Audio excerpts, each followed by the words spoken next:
Smoke Jahangir जी, नोएडा से। राधे राधे महाराज जी। महाराज जी, प्रातः स्मरणीय पूज्य तुलसीदास जी महाराज जी कहते हैं कि होई राम को। महाराज जी कृपया ये समझाएं कि होई राम को कैसे हुआ जाता है, क्या इसके लिए कोई विशेष प्रक्रिया है या? हाँ है, प्रक्रिया है। बिना राम के दास का हुए राम के हो, ऐसी ठसक नहीं आएगी। पहले किसी रामदास को पकड़ो। रामदास जानता है कैसे आपको शरण पहुंचानी है, वो पहुंचा देगा।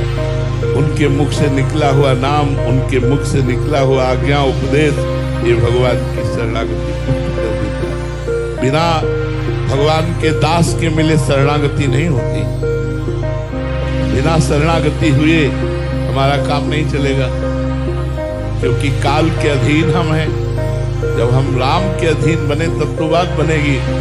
देखो, श्री विभीषण जी महाराज भगवान का भजन करते थे, लेकिन भगवान की सन्मुखता, भगवान के दर्शन, भगवान की चरण सानिधि तभी प्राप्त हुई जब हनुमान जी के दर्शन हुए। उन्हें विश्वास हो गया कि भगवान मुझ पर कृपा करते हैं, भगवान की हम पर बहुत प्रीति है। हनुमान जी महाराज के दर्शन करके उन्होंने कहा, अब मोहि भाव भरोसा हनुमंता, बिनु हरि कृपा मिले नहीं संता, जो प्रभु मोहि अनुग्रह कीन्हा, तो तुम आई दर्शन कीन्हा। अपनी तरफ से आप कृपा करके जो मुझे दर्शन दे रहे हैं, आज मुझे विश्वास हो गया कि भगवान श्री राम हम पर कृपा कर रहे हैं। और हनुमान जी के ही आगमन के बाद विभीषण जी की शरणागति पुष्ट होती है और भगवान का सानिध्य मिलता है, भगवान की विशेष कृपा प्राप्त होती है। तो हमें भगवान के किसी दास की शरण लेनी चाहिए। अजहू सोच विचार के गई भक्तन पद ओट, गई भक्तन पद ओट, हरि कृपाल सब पाछली क्षमे तेरी खोट। यदि विचार पूर्वक देखो तो हमारी सामर्थ्य नहीं, सीधे राम जी के हो जाए। राम जी के होने के लिए जो राम जी के हैं, हम ऐसे संतों का संग करें, उनसे भगवान के आज्ञा उपदेश मार्ग में चलने वाले धारण करें, तो बहुत जल्दी हमारा मन राम रस में पग जाए और ये ठसक आ जाए। जैसे गोस्वामी तुलसीदास जी कहते, एक भरोसो, एक बल, एक आस विश्वास, एक राम घनश्याम हित, चातक तुलसीदास। एक भरोसा, एक बल, एक आशा, केवल राम जी से।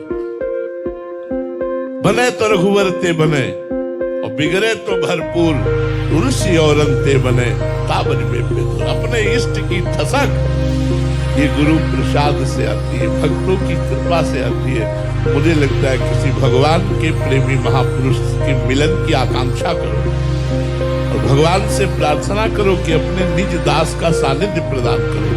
जब द्रवहि दीन दयालु राघव तो साधु संग, जब संतों का संग मिलता है तब भगवान की शरणागति, तब भगवान के नाम में प्रेम, धाम में प्रेम, रूप में प्रेम, लीला में प्रेम तब होता है। इसीलिए सत्संगत की महिमा है। मत कीरति गति भूति भलाई, जब जेह जतन जहां जे पाई, सो जानो सत्संग प्रभाऊ, लोकहु वेदना आनो पाऊ। दूसरा कोई उपाय नहीं है, सत्संग के द्वारा ही भगवान से एक अपनापन होता है। जैसे हम लोग कहते हैं, हमारे माई श्यामा जी को राज, हम अपनी स्वामिनी की ठसक में रहते हैं, ये गुरु कृपा से। ये स्वयं की ठसक नहीं है, ये गुरु जी की ठसक आई है। वही हृदय में बोलती है हमारी महारानी श्री राधा रानी, मेरी महारानी श्री राधा रानी। राहो को काहू मने दिए, मेरे प्राणनाथ श्री श्यामा शपथ करो तन छिए, राहो को काहू। ये जो अपने इष्ट के प्रति ठसक आती है, ये हरि गुरु की कृपा से, प्रेमी महान पुरुषों की कृपा से आती है। उसका साधन है नाम जप करो और भगवत प्रार्थना।